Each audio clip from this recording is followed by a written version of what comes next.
You're what? I kind of was like thinking.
Good morning, and welcome to Royal Blue Day.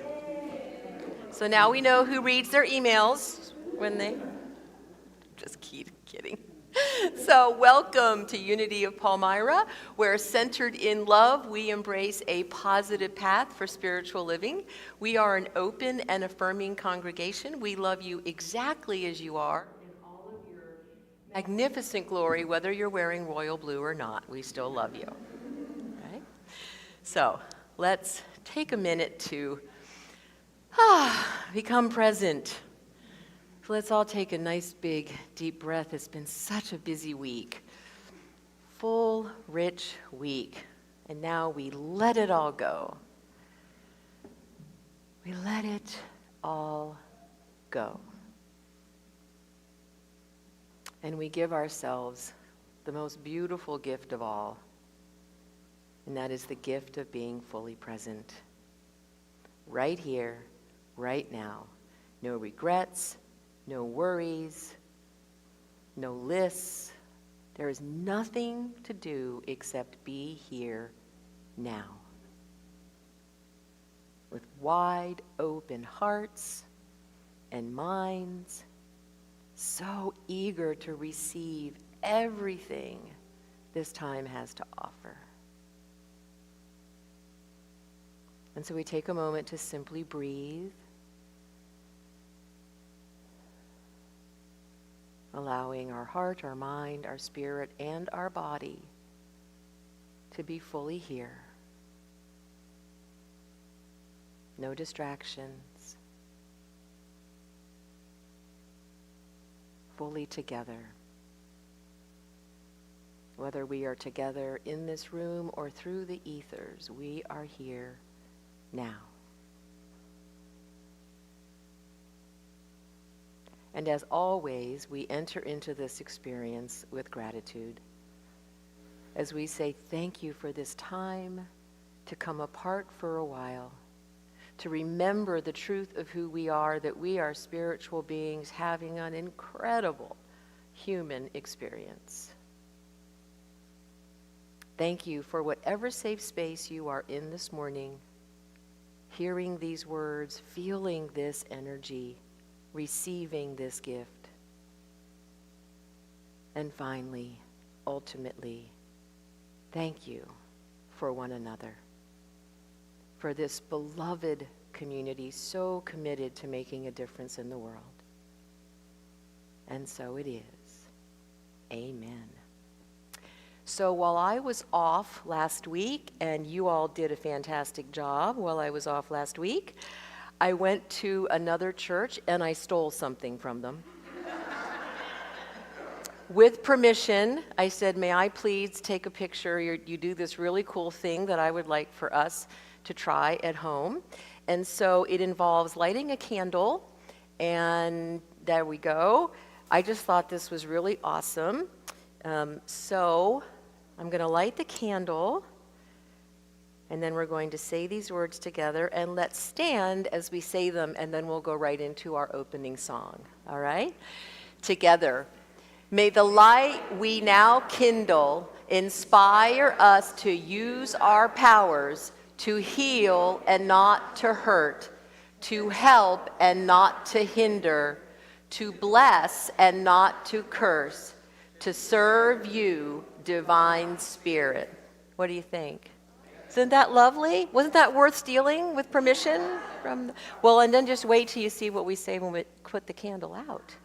Right? All right, let's sing. I have faith.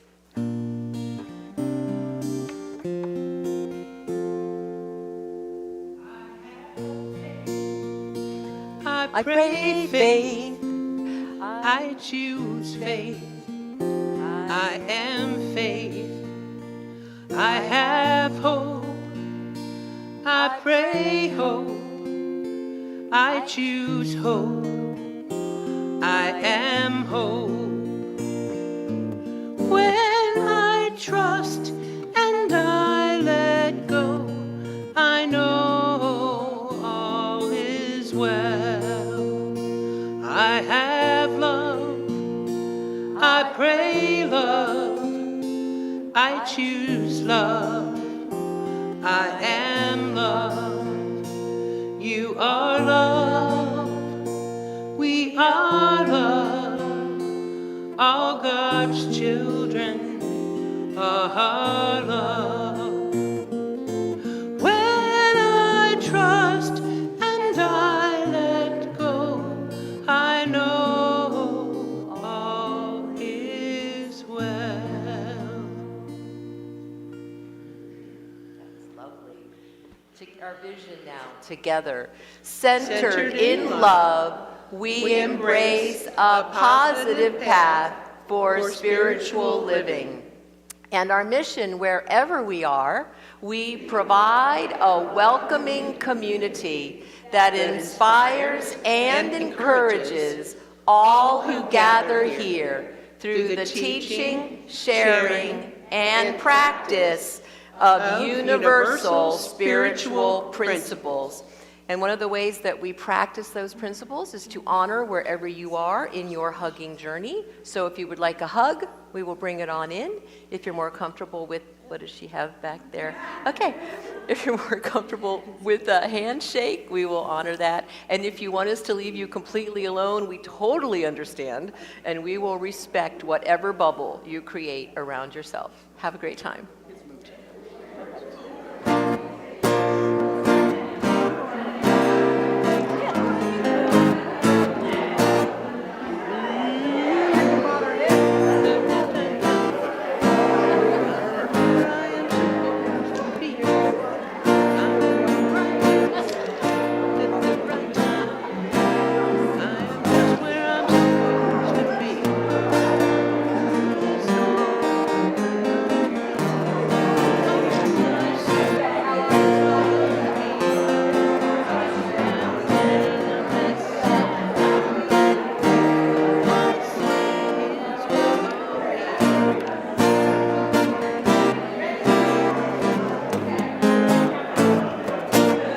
I'm in the right place at the right time.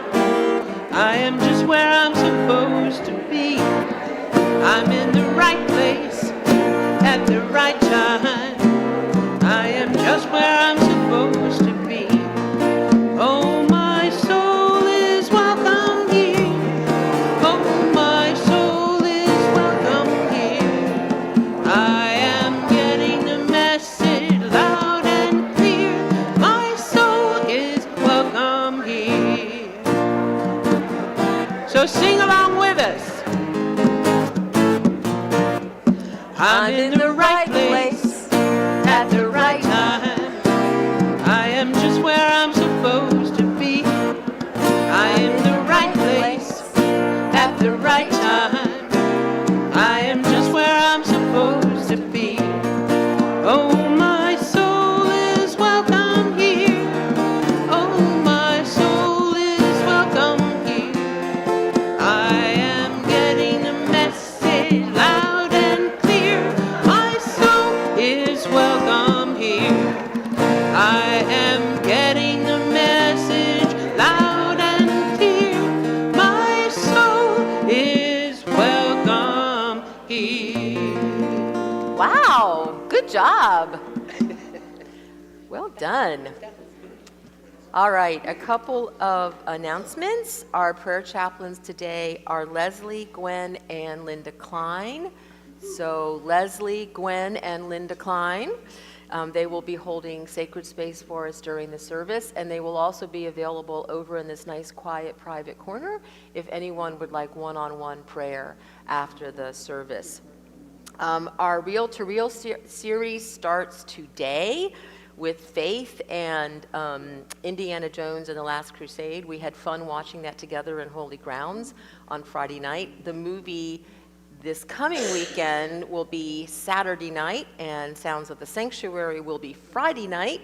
It's going to be a rich, full weekend here at Unity of Palmyra, and that movie is The World's Fastest Indian, and it is about Burt Munro. It is a fantastic movie. So again, we'll be showing it Saturday night. And then the power for next week is Strength. The World's Fastest Indian will reflect that. And the color, I'm giving you a heads up this week, is light green. So if you have any light green in your closet, feel free to wear that. Next Sunday, not a lot of light green, I'm hearing. I'm going to, go shopping. I'm going to have to scrounge a little bit myself. But anyway, we'll make it work. And then to continue our Rich Full Weekend next week, next Sunday, immediately following the service during fellowship is our hug meeting. We have a bunch of updates to bring you, very exciting. Lots going on here, and it's so all good. And then at 1 o'clock, after the hug meeting, we're going to have our first membership class of the year, which is Unity 101. And it'll be about 2 hours-ish. So if you need a primer or any reminders about what Unity is, or if you are not a voting member of Unity of Palmyra and you want to be a voting member of Unity of Palmyra, it is the first membership class that we'll be offering this year. The sign-ups for t-shirts and sweatshirts are downstairs on the sign-up table in the fellowship area. And this year we're also selling hats, which we thought would be really fun, like when we're out doing community service and stuff, or demolition, which we'll need to be doing hopefully soon. Now, we do need 6 hat orders in order to order the hats, and I want one.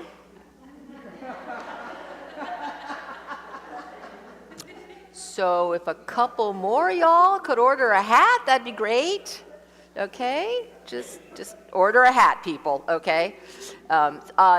So the deadline for that is next Sunday, because Joanne's going out of town and she needs to get the order in before she leaves. So if you want it, please sign up downstairs. A bunch of you already have, which is great, but unless you're going to be coming into the church this week for some reason, i.e. you're on the yard sale team or the women's group, sign up today, okay?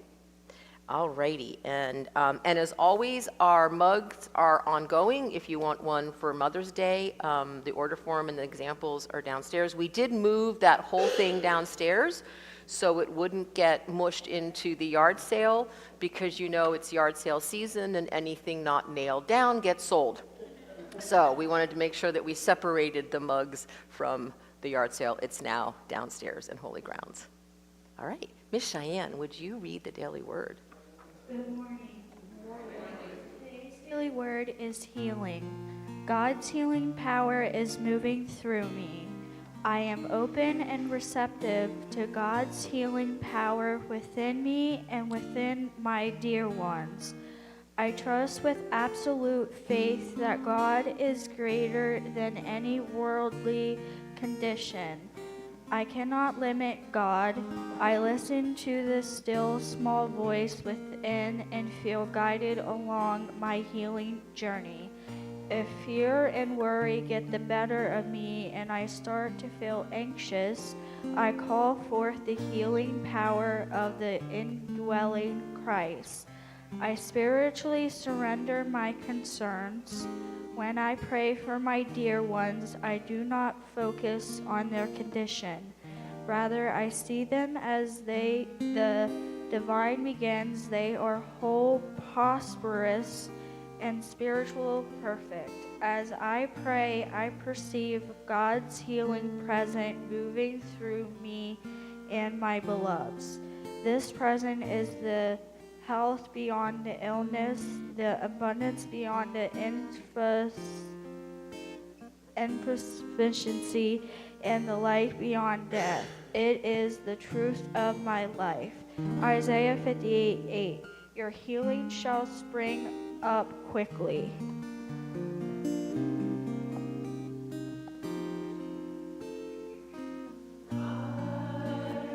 Home, my family is here. I feel loved by the ones I hold so dear. And when my family needs me, I promise to be there. And when I need my family, I'm lifted up in prayer. So I love the slide that Jackie chose for that daily word, the slide of Indy bringing healing power to his father. What a beautiful, beautiful picture. So let's take that word healing into our joys and concerns this morning. As we focus on that energy, that healing not just of physical challenges or ailments, but a healing of the mind and a healing of the spirit.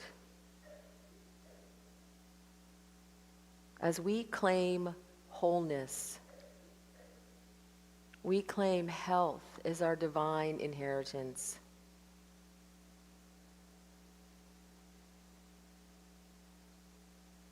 And in doing so, we don't reject the messages that illness or pain or just discomfort are trying to bring us.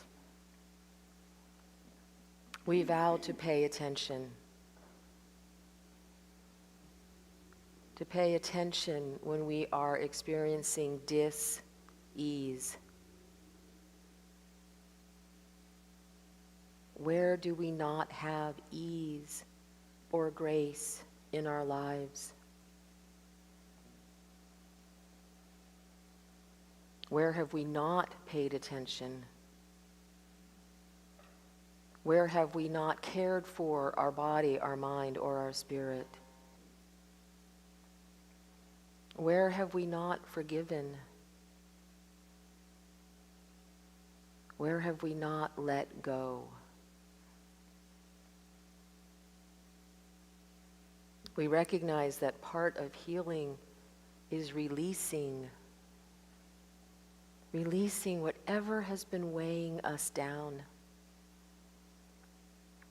Whether it's a belief or a resentment or a habit or a pattern that no longer serves us. And so if we are experiencing a challenge,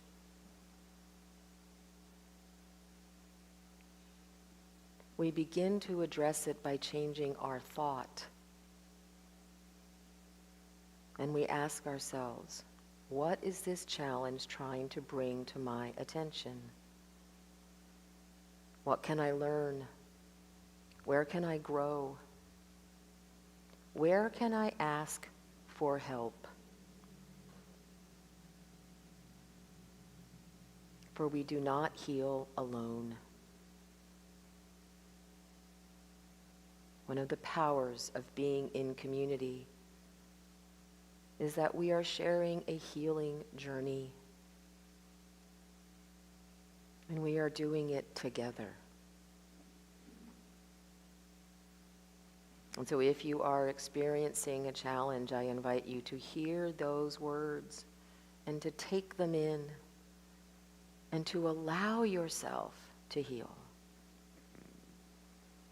And if you are experiencing joy or any cause for gratitude, and please let that be everyone, I invite you to share the energy of that joy and that gratitude with us now. Send it forth through that golden web that we visualize in our mind's eye, that we know, we see, and we know connects us all.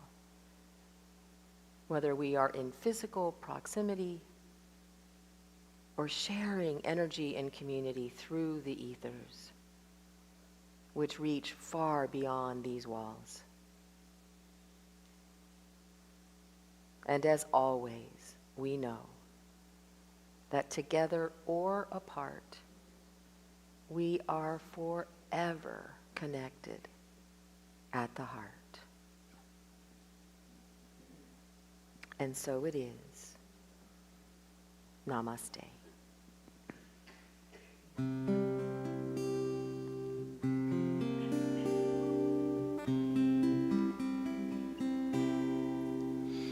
The God in me beholds the God in you. Namaste. The God in me beholds the God in you. Namaste. You are beautiful. You are whole. You are beautiful. You are whole.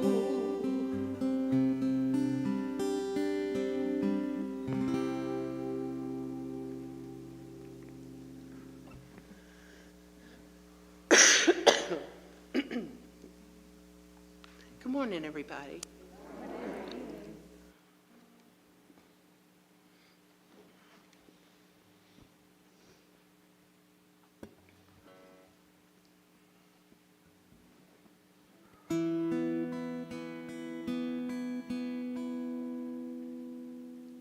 I'm through asking where I'm going.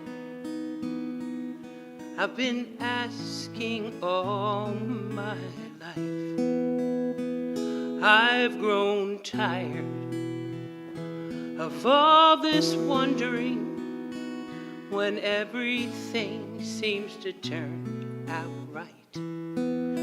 So when my mind needs something to do, wants to know the future, I whisper this: I'm okay. I always been, and I'll always be that way. So here goes nothing. I'm taking a chance. I'm opening up, knowing that I'm in good hands. And here goes everything. It's all on the line. But I'm not afraid this time.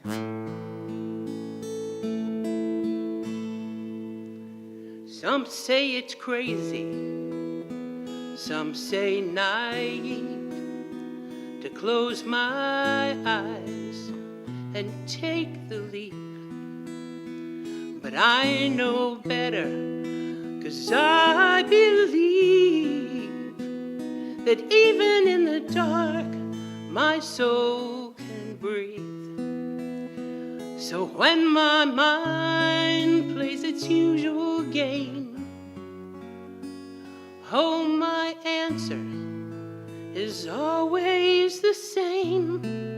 So here goes nothing. I'm taking a chance. I'm opening up, knowing that I'm in good hands. And here goes everything. It's all on the line. But I'm not afraid this time. Here goes nothing. I'm taking a chance. I'm opening up, knowing that I'm in good hands. And here goes everything. It's all on the line. But I'm not afraid this time. No, I'm not afraid this time. No, I'm not afraid this time. 'Cause I'm okay. I've always been, and I'll always be that way. I'm okay. I've always been, and I'll always be that way.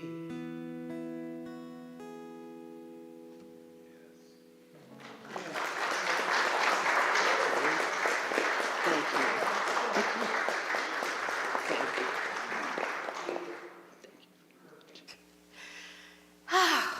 Okay, so I am very happy this morning because I love the 12 Powers and I love movies, especially movies I've seen, 20, 30 times, and can recite the dialogue by memory like this one. So for those of you not familiar with the 12 Powers, because actually we haven't covered these for a while. I think it's been a while. The 12 powers were suggested by Jesus's behavior and then discerned by Charles Fillmore during one of his many, many lengthy meditations. And we actually have 12 powers flags up there, so as we go through, you can see what the 12 powers are. So these are basic, primal, spiritual gifts or abilities. Paul Hasselbeck likes to call them abilities that everyone possesses. So we don't have to acquire the powers. We already have them. What Charles is saying is that when we are fully present to the Christ within, that these are the qualities that we're going to demonstrate. So the 12 powers are, you can follow along, faith, strength, love, wisdom, power, imagination, understanding, will, order, enthusiasm, or zeal. It's one of my favorites, except I'm not crazy about orange, but I can live with it. Elimination or release, and life. So y'all voted several weeks ago about which 6 you wanted to cover over the next 6 weeks. Faith actually got the most votes, which is great because it's always the first one that we cover. So we're going to be looking at faith, strength, wisdom, power, zeal, and release. Now, just a quick heads up, one of the things I'm going to be asking for you to think about at the Hug meeting next week is, remember this summer is Congregants' Choice. So I'm talking about topics that you've given me, okay? I'm up to 7 weeks. I still got 4 weeks. If I don't get any more ideas, we're going to do 4 more powers. All right? And 4 more movies. I'm just going to go down the list of where the votes came in. If I do get more, then I'll kind of scatter the rest of the powers somewhere throughout the year so that we get them all in. So think about anything you want me to cover and like make it reasonable. Okay, seriously. Like make sure I can, I know you're so disappointed, Gwen, but make sure I can like cover it in one talk, you know? So anyway, so back to the 12 powers. Charles Fillmore is very clear that we do not acquire these, that we possess them. And our capacity to demonstrate them is directly proportioned to our understanding of them. So in other words, the more we understand these, the more we are able to demonstrate them, which means by extension, the more we are showing up in our Christedness. Does that make sense? So this is why we regularly study the 12 powers. Because, so for those of you who have, this just occurred to me this time. I've been teaching these for over 20 years, and this just occurred to me this week as I was preparing. So for those of you who have done the Standards of Integrity exercise with me, right, whether you're on the council or you've taken one of the classes or you've taken Energy of Money or you've taken the Eye of the Storm, if you've done that exercise and you've come up with that list of qualities, right, that those qualities that speak to who you are in your wholeness, what I finally got this week was the 12 powers discerned by Charles Fillmore were Jesus's card, right? Did anybody else just go, oh, right? It only took 20 years, people. There's hope, right? It's like, so when we are demonstrating these powers, we're not just on our card. We're on our Christed card, right? Talk about kicking it up a notch. Okay, so that was just a little aha I wanted to share with you. So according to the Reverend Dr. David Williamson, he says, our suffering, frustration, sense of failure, and world disorder, pretty powerful, come mostly from our misuse or imbalance in the use of our powers. Because for every constructive, conscious use of our powers, there's also an unconscious, unconstructive, or we might even say destructive use of these powers. Obviously, we don't want to do that. Constructive, enlightened understanding and use of our powers leads to salvation. The word salvation comes from the Latin salvus, which means healing or wholeness. So salvation, or being saved, means the state of healing or wholeness that comes about by allowing, now I'm going to insert there, not forcing, but allowing the Christ consciousness to call forth and direct our powers, as Jesus called forth and commissioned his disciples to carry forth his work of salvation. So within the context of the definition, it's restoring our wholeness. Doesn't that sound wonderful? So now if someone asks you if you've been saved, you can say yes, right? And you can mean it, right? Because all it means is that we're restoring our wholeness and we're moving fully into our power. So being saved isn't about giving up power. It's not about abdicating our responsibility. It's about claiming it. Okay, so first up is the power of faith. Faith is our ability to perceive the reality of God's kingdom of good and divine ideas. Now, Charles Fillmore wrote the book. Well, actually, he didn't write it. It was transcribed from his talks, which is why sometimes a sentence is an entire paragraph. So God bless those of you who can read Charles Fillmore, like our Gwen over here. But then many people have expounded on it throughout the year. Paul Hasselbeck has actually written a great book about the 12 Powers, and Linda Martella-Whitsitt has written a great book about the 12 Powers called Divine Audacity. Like, do we have the audacity to show up in our Christedness? It's super cool. Linda is awesome. Okay, back to the definition. Sorry. Faith is our ability to perceive the reality of God's kingdom of good and divine ideas despite evidence to the contrary, and then to use this to mold and shape substance. Faith is a spiritual power, but it's not confined to religion. We use our faith power whenever we give mental attention to something. So that's the creative process, right? We'll talk more about the creative process. If we need to do more this summer, one of them will be imagination. All right? So the creative process is simple. If we can conceive something, then we can believe it. And if we can believe something, then we can achieve it. But it all starts with faith. Remember that where our attention goes, our energy flows, and where our energy flows, grows. So that's the good news and the bad news. Right? Matthew says, according to your faith, it be done to you. So have you ever heard yourself say that you just need a little more faith? I just need a little more faith.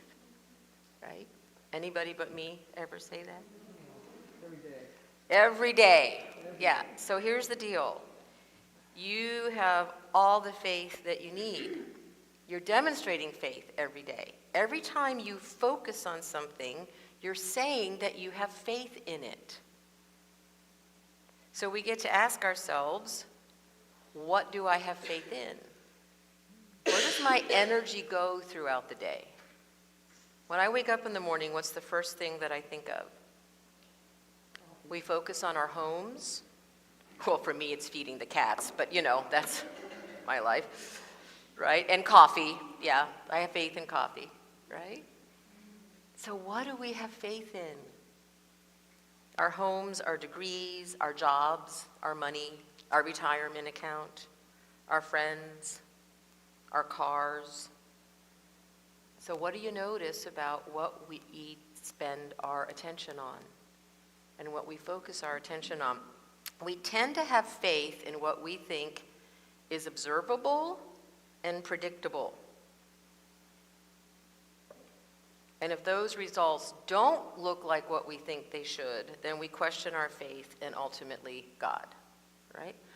Has anyone ever thought, well, this isn't how I thought my life was going to turn out? Yeah. Pivot, right? Faith is our ability to perceive the reality of God's kingdom of good and divine orders despite evidence to the contrary. Or as one of my very favorite Christmas movies says, faith is believing when common sense tells you not to. Can someone tell me what movie that comes from? Nope. Nope. Miracle on 34th Street. Right? Okay, you get chocolate. Right? And coffee. And coffee, right? So, according to Eric Butterworth, I'm hitting all the heavyweights today, you guys. The power to do all things is already within you. It's not that God will give you the power by believing in him or her. So, this is my little footnote. So, how often do we do that? How often do we beg, beseech, bribe, bargain with God? Right? Oh, God, if you just let this turn out the way I want it, I'll do anything. Right? How many of you, in retrospect, were grateful for a no? Oh, yeah. Right? Okay, back to Eric. God already is all. Faith in God doesn't give you a little more of something, a little more power, a little more healing, a little more guidance. God is the very activity within you that gives you this faith perspective. So the Buddha said all that we have is a result of our thoughts, or we could say all that we have is a result of what we have faith in, what we have given faith in. Another great medieval Indian figure, Ramanuja, said, what we seek as our highest goal depends upon what we believe ourselves to be. Someone make a meme out of that. So again, this is the good news and the bad news, because what this means is we get exactly what we believe in and what we have faith in. Everybody breathe. David Owen Ritz observed in Keys to the Kingdom, if you want to know what you believe, look at your life. If you want to know what you have faith in, look at your life. So this is why we work so hard here, friends, on being very clear about what it is that we say we believe.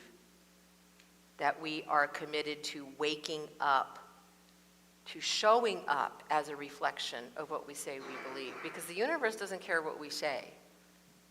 The universe cares what we do. So there's an ancient text called the Upanishads, and it has an interesting way of addressing this paradox or this dichotomy, right? It says, it addresses this area of belief and faith with the analogy of a ball being batted back and forth. So just spoiler, we're the ball, okay? It states that we human beings, given our basic belief in separation, are batted by two seeming forces within.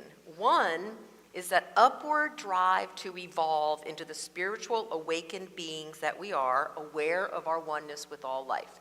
So if you are sitting here or if you are listening, you are very present to that drive, right? That's right in line with who we are. The other is the fierce downward thrust of our past conditioning as separate, self-oriented physical creatures at the mercy of all kinds of outer forces, right? Anybody ever feel like that ball's being batted back and forth in your mind? So the analogy, again, is we're constantly being batted back and forth between those two intentions. And so we get to ask ourselves every day, what do I have faith in? Which force am I feeding? The upward force or the downward force? So in discerning the 12 powers, Charles Fillmore also assigned each power to one of the disciples. And at first glance, you might think, why did he assign this disciple? Because Charles Fillmore assigned Peter to the power of faith. Now remember, Peter denied Jesus, not once, not twice, but 3 times, out of fear of also being arrested and executed. So I think it's beautiful that Charles Fillmore picked Peter, because Peter, in that moment, out of fear, lost his faith. But he regained his faith when he realized that what Jesus was teaching them was that everyone has the capacity to be the Christ. Everyone has the capacity to demonstrate all of these qualities. And when Peter was able to recognize that, finally get the teaching, the core of the teaching, he was able to move past his fear and became the leader of the early Christian movement. So I think it's absolutely perfect that Peter was chosen for faith. So in her book, Divine Audacity, Linda compares the power of faith to conviction. Conviction is trust, assurance, and confidence. So I just love Linda. She says, we don't need to perpetually recite affirmations or keep a desire afloat like juggling pins that need our constant attention to stay above ground. The fruit of trust is a peaceful mind. So the dictionary defines conviction as a firmly held belief or opinion or something certain. So when we say we have faith, are we really saying that we have conviction, that something good will come of this? There's a wonderful reference by Albert Schweitzer when he said, "No ray of sunshine is ever lost, but the green which it awakens into existence needs time to sprout, and it is not always granted for the sower to see the harvest." Although if you saw my yard right now, it has definitely harvested. So that always reminds me of this other little piece of wisdom that I love. Absence of evidence is not evidence of absence. Let me say that one again. Absence of evidence is not evidence of absence. Just because we don't have evidence that the present situation is working for our good doesn't mean that there's an absence of good. So that brings us, finally, to the movie. So the movie, now just to cue you in, I am not going to do a synopsis of all these movies. We'd be here till dinner time. Okay, so I am counting on the fact that you've watched the movie. Okay? Because otherwise you're going to wonder what the heck I'm talking about for the next couple of minutes, all right? But I will say that the way they started this out was very clever. This was actually the third movie, the third Indiana Jones movie. And they started it out with a very young Indiana Jones. Wasn't it River Phoenix? I think it was River Phoenix that played the... Yeah, this movie was not hard to watch, I'm just saying. So anyway... and so you saw in all of the beginnings of all of these movies have these incredibly opening sequences that are like nonstop and highly dramatic, and of course the incredible music of John Williams, which is just, I mean, the man's amazing and still composing at what, like almost 90 years old. It's just incredible. But anyway, you see where Indy got his hat, where he got his whip, and where he got his fear of snakes.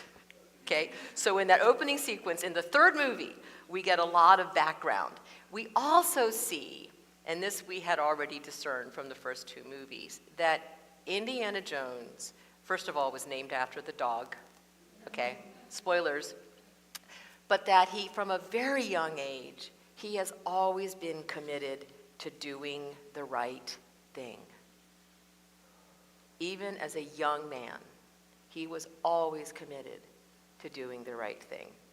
So the movie follows his search for the Holy Grail, which is supposedly the Holy Grail was the cup that, as Jesus was dying on the cross, captured the blood from the wound in his side.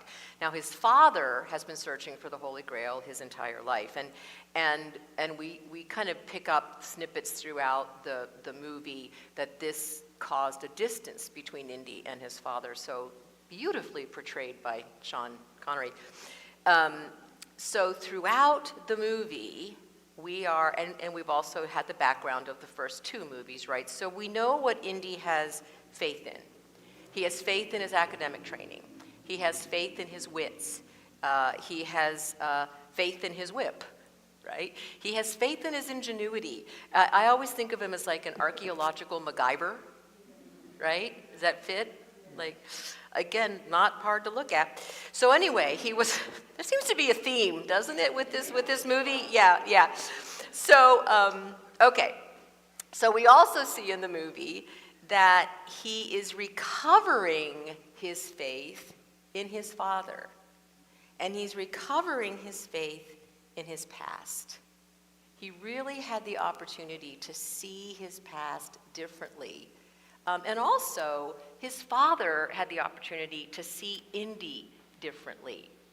It was really a wonderful, just kind of evolving throughout the movie. So near the end of the movie, when he's literally within arm's reach of finding the Holy Grail, the bad guy in the movie, one of the Nazis in the movie, shot his father in order to force Indy to go through the last 3 steps and find the chalice, to find the Holy Grail. So As his father lay dying at Indy's feet, he said to his son, "It's time to ask yourself what you believe."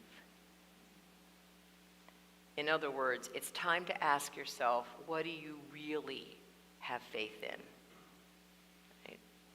So knowing that only water from the well of life found with the Grail would save his father, he was referring to the little guidebook that his father had spent 40 years putting together, and he had to go through a couple of deadly booby traps to get there until he got to the very last step of that journey.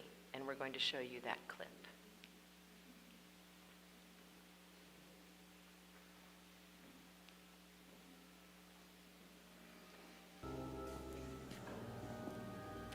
And Dave, can you turn those two lights off?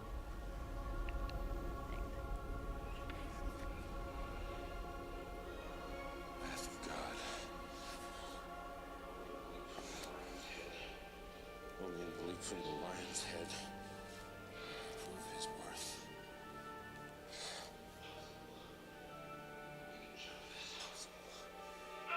We can jump this. Indy, you must hurry! Indy! Indy, you must hurry! Come quickly!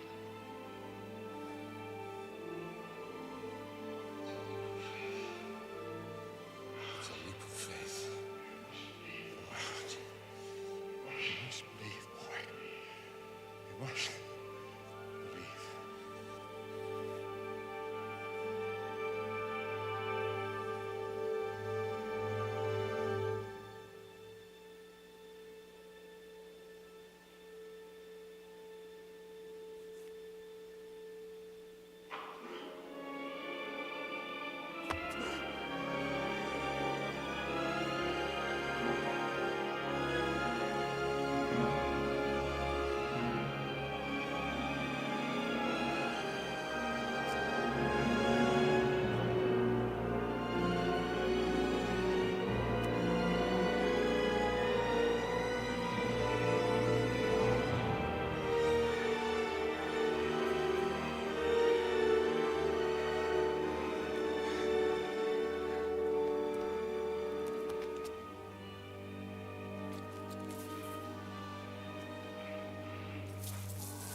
Whew!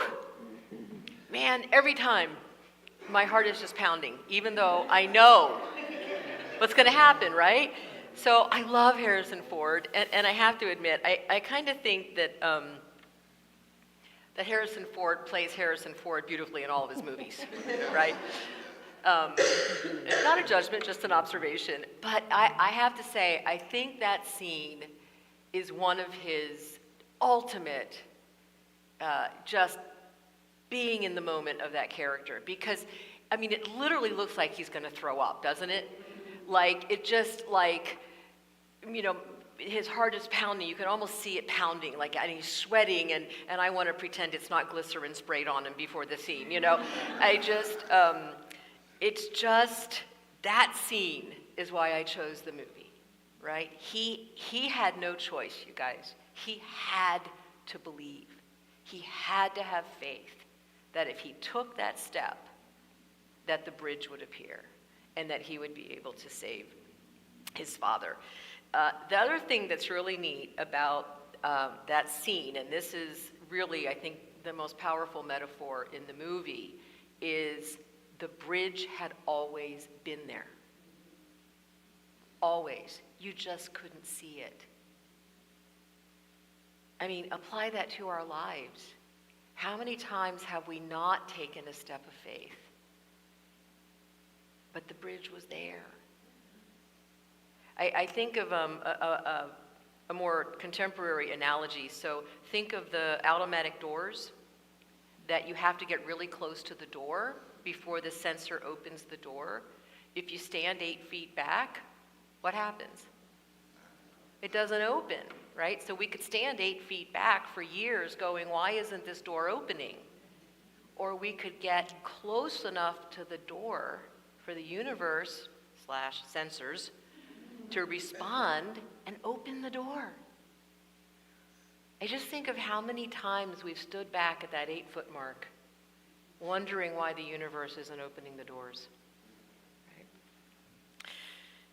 So, I think also the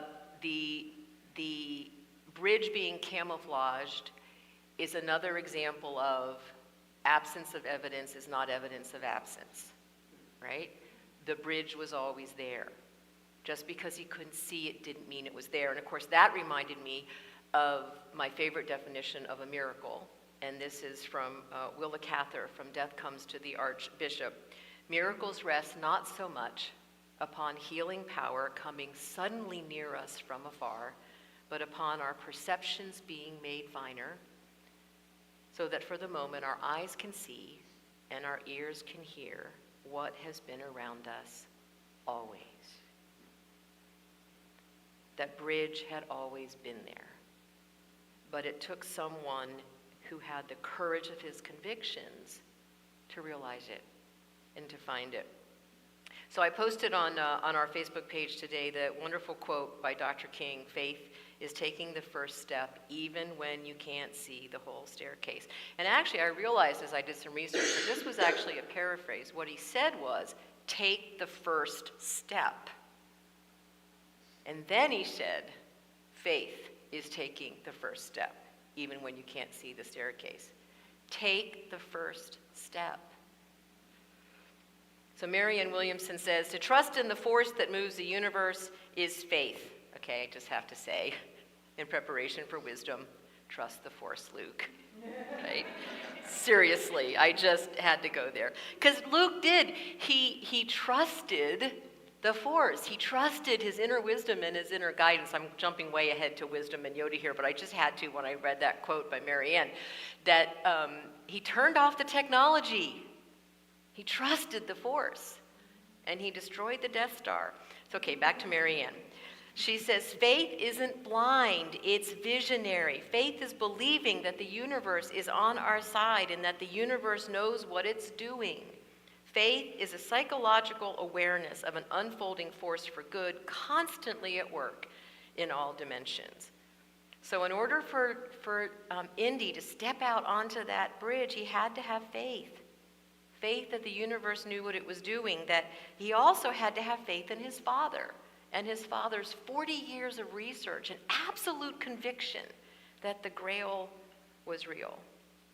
So here's where faith gets interesting. So this is a Parker Palmer observation.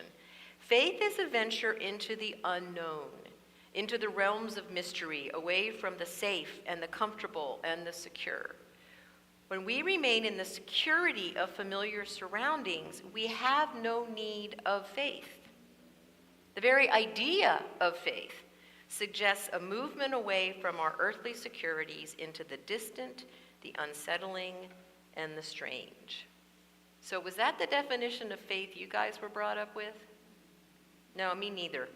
I think most of us were brought up with a very narrow definition of faith. It meant that you had to believe in a specific doctrine, that only that doctrine was the thing you could have faith in, that it was a very specific code of conduct and a specific way of believing and in seeing the world, right? So Parker just threw all that out the window and said real faith is the venture into the unknown. So that's the paradox of faith. Because when we're in our comfort zone, we don't need faith. When we're doing what we've always done, and when we're just focused on what is absolutely certain and observable, then we don't need faith. Because, it's comfy here, where everything is safe and secure, and we don't need to take any leaps of faith. So that's the paradox of faith. Oriah Mountain Dreamer says this, which is just beautiful. Beneath the small daily trials are startling paradoxes, things the mind cannot reconcile, but the heart must hold if we are to live fully. Profound tiredness and radical hope, shattered beliefs and relentless faith, the seemingly contradictory longings for personal freedom and a deep commitment to others, a need for solitude and intimacy, for the ability to simply be with the world and the need to change what we know is not right about how we are living, about what is not right with the world. So faith asks us to hold those paradoxes. And sometimes we have to lose our faith in order to deepen our faith. So Christian mystic Reverend Richard Sweeney wrote a piece of how God invites us to grow, 6 stages of faith development. And he's really calling upon a study that was done, I believe, at Emory. Emory, by Professor James Fowler. And what he did was he worked with a group of men and women over a 20-year period to see where their faith began, what they had faith in, and how their faith developed and evolved over time. So they identified 6 stages: imaginative faith, literal faith, group faith. That phase was marked by a lot of peer pressure. Personal faith, mystical faith, which is what many people are drawn to in Unity. We're considered a mystical path. And then sacrificial faith, where we've reached such a state that we're willing to sacrifice ourselves in one way for the good of others. Now, here's what they found in this study, that in order to go from one stage or one level of faith to another, we have to go through conflict. We have to feel like we're losing our faith. Think of the power of release. We have to create the space for a new level of faith to emerge. So I applied that to my own life and various stages of faith. So, when I was a child, right, and we would go to whatever the Protestant church was on base, right? That was our church. I believed that God was an old guy with a white beard on a throne out there somewhere, right? Now, luckily, the God that I was introduced to was a God of love, right? But there was also an element of God's watching, right? Like Santa Claus, but not as many gifts, right? Santa Claus as a God figure. As I got older, I was fascinated by the Old Testament Bible stories. I loved Joseph and the Technicolor coat. That was way before Frank Lloyd, whatever, Frank, yeah. Thank you, Andrew Lloyd Webber. Sorry, I was mixing up my Webbers and my Lloyds. So, and then in high school, I started going to a very fundamental church, which again, I loved, man. It was, the thing I loved about that was the certainty, right? This is what you believe. Good people believe this, bad people believe this. You want to be a good people, so you will believe this, right? These are the rules. These are the morals. This is what you do, right? And honestly, at that phase in my life and in my development, it was okay, right? Frankly, as teenagers, we kind of need a little structure, right? But I just eventually, and this is when I got into college, I couldn't reconcile the Jesus that I love with the Jesus that was going to send me to hell because I didn't believe that he was born of a virgin and I wouldn't recite the Apostles' Creed. I just could not reconcile those two things. So as a young mother, I found unity and new thought, and this moved me into many years of confusion. Anybody else come to Unity and get confused? Right? It's okay. It's a good thing, because that's the other element they found in the study, was that confusion and conflict can actually lead to a deepening of our faith. Right? Because what I decided to focus on was the love of the Jesus that I loved, and to let go of the rules that seemed to me to cause division and suffering and pain. That was not the Jesus that I loved. And that also brought me to wanting to understand that person more. Not just the Christ, not all the dogma, But that person, like, who was that incredible person that literally changed the world? And how can I be more like that? But I had to lose my faith in the old Jesus and in the old God before I could embrace the new faith. And my faith in God has now become the force, right? No longer even any hint of anthropological identification. It's just this incredible energy of the universe that we demonstrate, that we have the absolute privilege of bringing into flesh and blood and bone on the planet. And, maybe other planets, who knows? Keep watching. So when we remain in the security of the familiar, we don't need faith. It's only when we're willing to step out as individuals and as a community. We were talking as a council. We were just so pleased with the vote for the lift, because we took a lift. Thank you, Sherry. A lift of faith, right? We're just stepping out, man, and we're just trusting that bridge is going to appear. And we're working toward that bridge. Jeff is getting ready to submit another grant application. Next Sunday, we're going to start a fundraising effort to pay for all of this. But it's already started.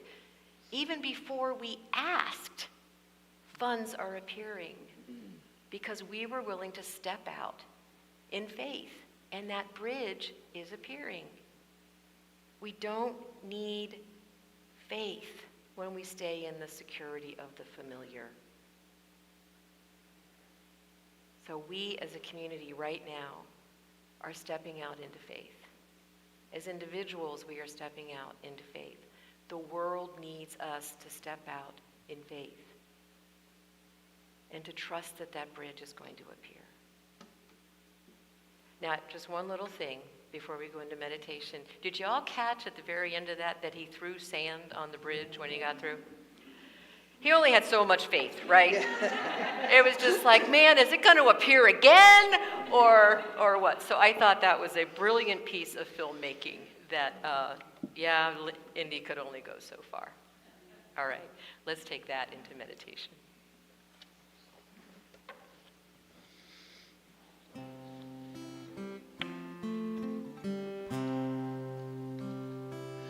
I will surrender to my greatest, highest good. I will release any fear that blocks my way.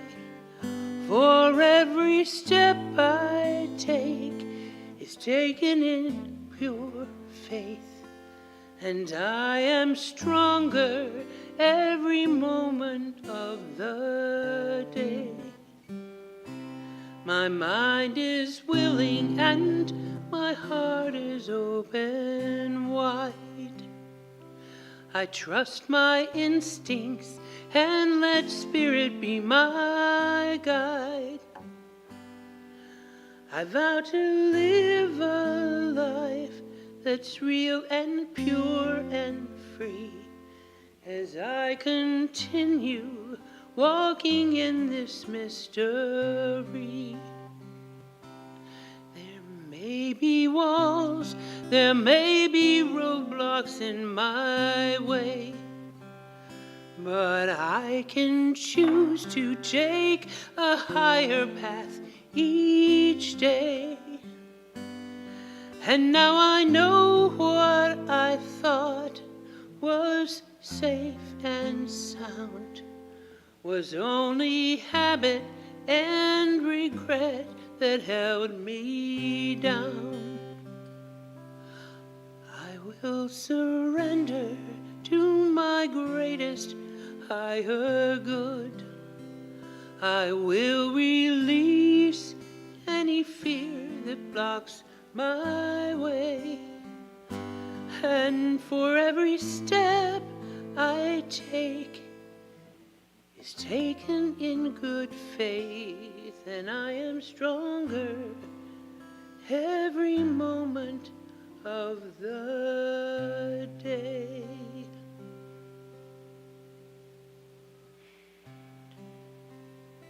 I invite you to breathe.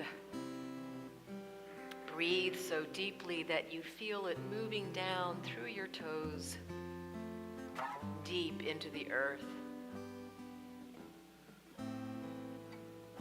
And as it mingles with the ground and returns to your body, feel it nourishing every cell, every muscle, every bone.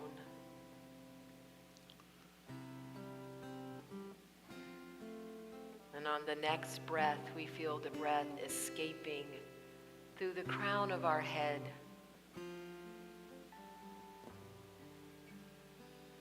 mingling with the incredible wisdom swimming around us always.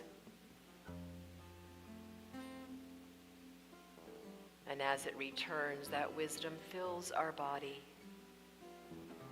fills our mind, fills our heart, and feeds our soul.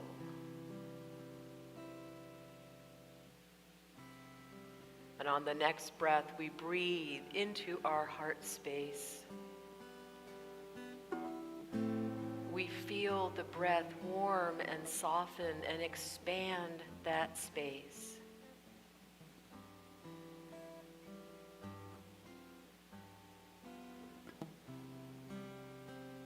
And with every breath, we touch upon the courage, the love, the strength, the compassion, and the wisdom that is found here.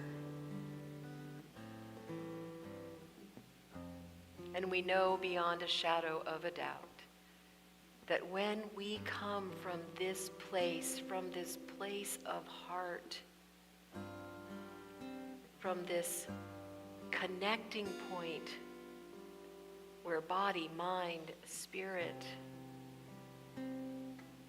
heart, and intellect combine, when we come from this fully integrated space, we have all the faith we need to step out into the unknown, to trust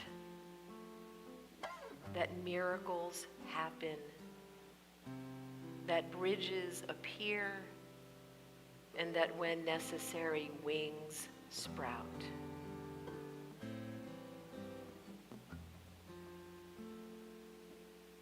And so we ask ourselves today, not how big is our faith or how powerful is our faith, but where does our faith lie?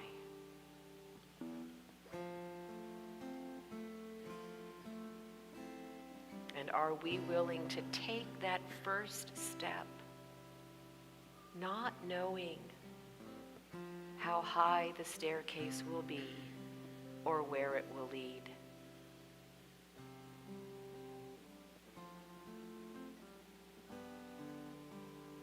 Let's take a moment in the silence to be with that question.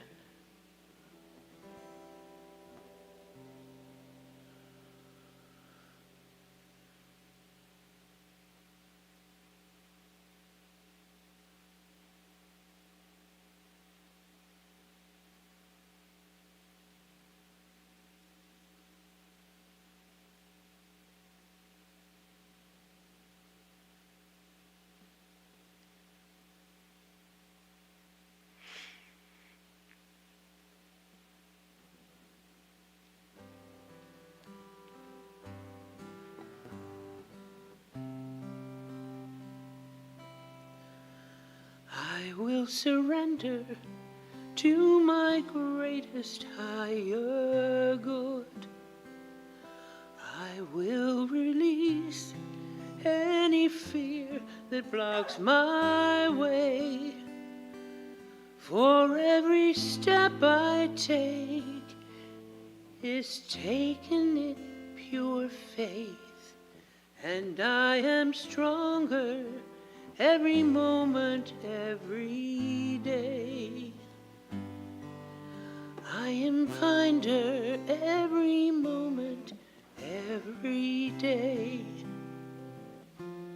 And I'm more loving every moment, every day.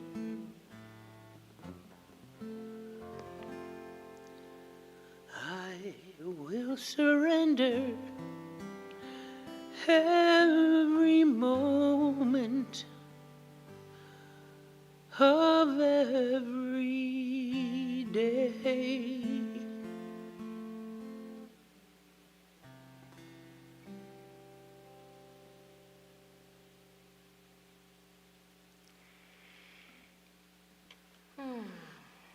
That was beautiful. So this is the part of our service where we do not pass the basket. We just get to say thank you so much for your incredible generosity in support of this community. If you would like to donate to that work, there are ways to do it electronically, and there's a little basket in the back if you want to drop some paper in there. But mostly we just want to say thank you so much for your commitment to the very important work. I think we can all agree that having a positive path for spiritual living is really, really important right now in our world. Amen? Amen. All right. You're up, Mr. Charles.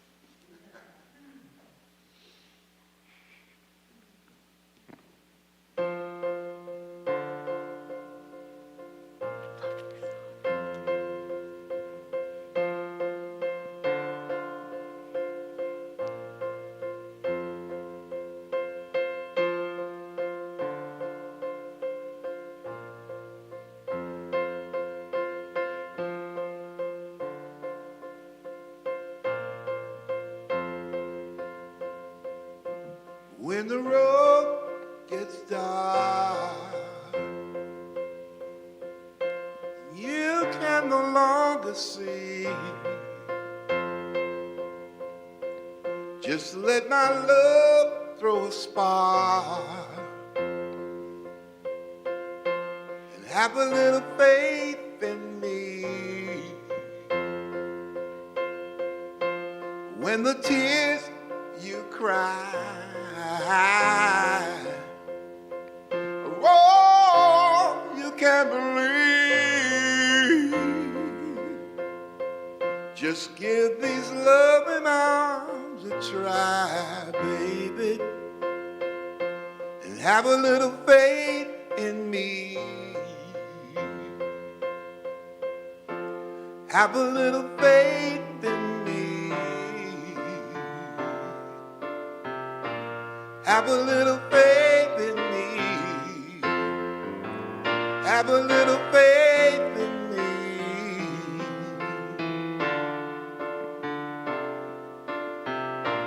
Have a little faith in me. When your sacred heart cannot speak so easily, come here, darling, and from a whisper start to have a little faith in me. And when your back's against the wall, just turn around and you will see. I will catch you fall. So have a little faith in me. Have a little faith in me. Have a little faith in me. Have a little faith in me.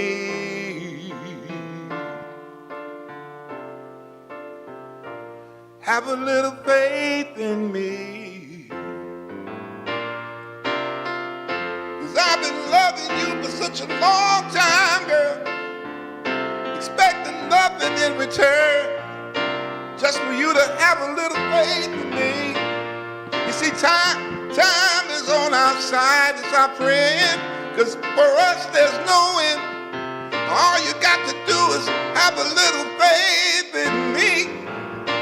I will lift you up. I will hold you up. Because your love gives me strength enough. So have a little faith in me.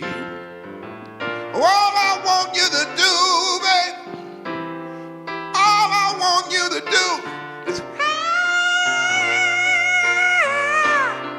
a little faith, a little faith, have a little faith in me.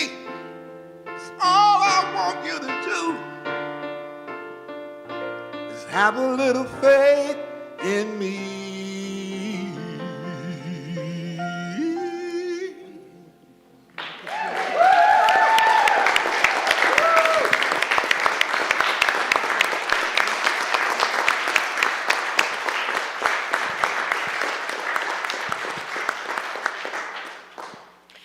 Yay! Don't you love it when Janie plays the piano? I always forget that Janie could play the piano.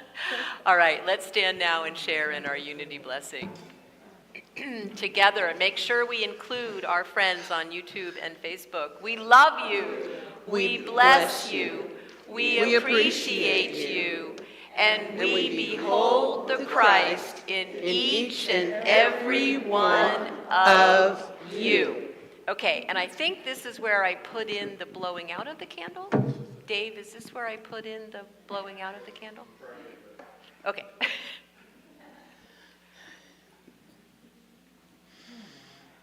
Okay, there we go. All right, so let's say this and then we'll extinguish. How does that sound?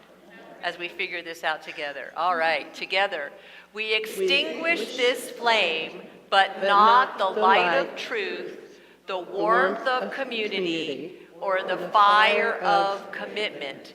These we carry in our hearts until we are together again. Do you like it? All right, should we keep it? I like it. Okay, all right. There we go. Yay. Okay. So if you were here before church, you got a chance to hear this and run through it. We are going to do this for 6 weeks, so hopefully by the 6th week we'll know it. Okay, and we just thought this would be a really good one for this series about power, because it's all about we've got the power, okay? So with feeling. Take it away, guys. I've got the power to make all my dreams come true. I've got the power, there's nothing I can't do. I've got the power to be anything I want. I've got the power inside of me. Every day I'm wasting my time thinking that someone else is gonna do it all for me. I've got to get up, get out, get it, just get started. Take one step towards my destiny. I'll define my direction with clear-cut intention.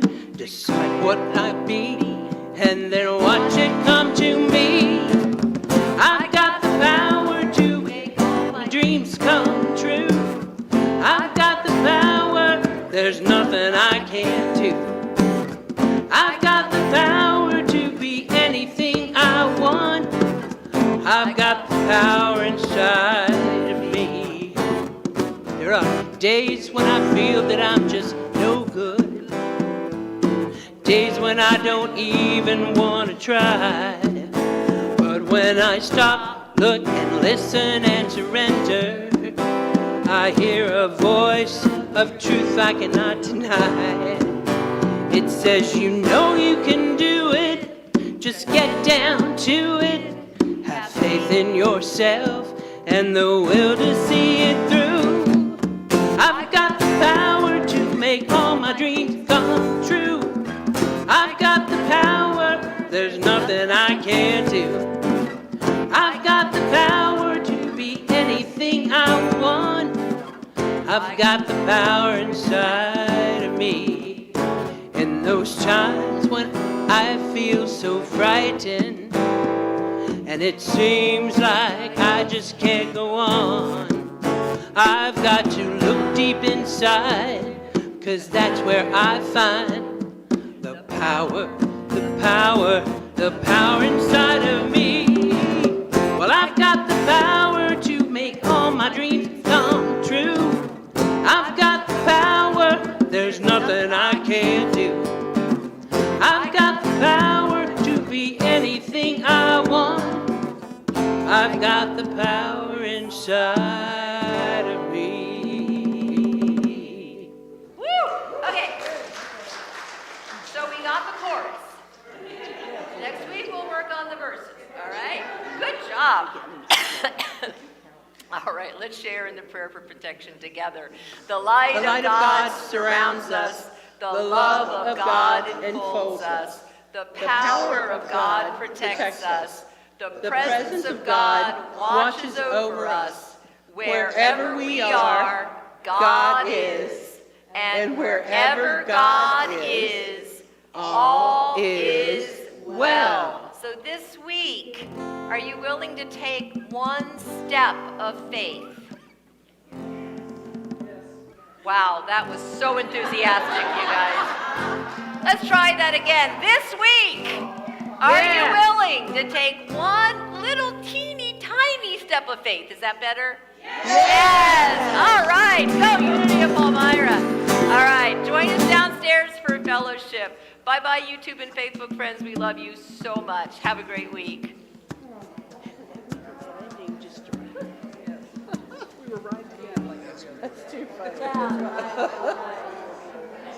Okay, we got the chorus this week. What?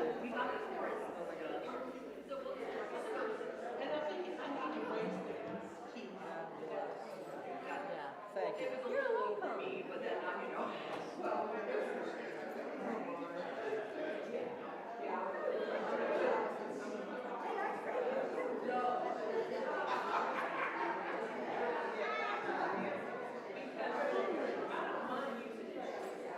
I'm yawning.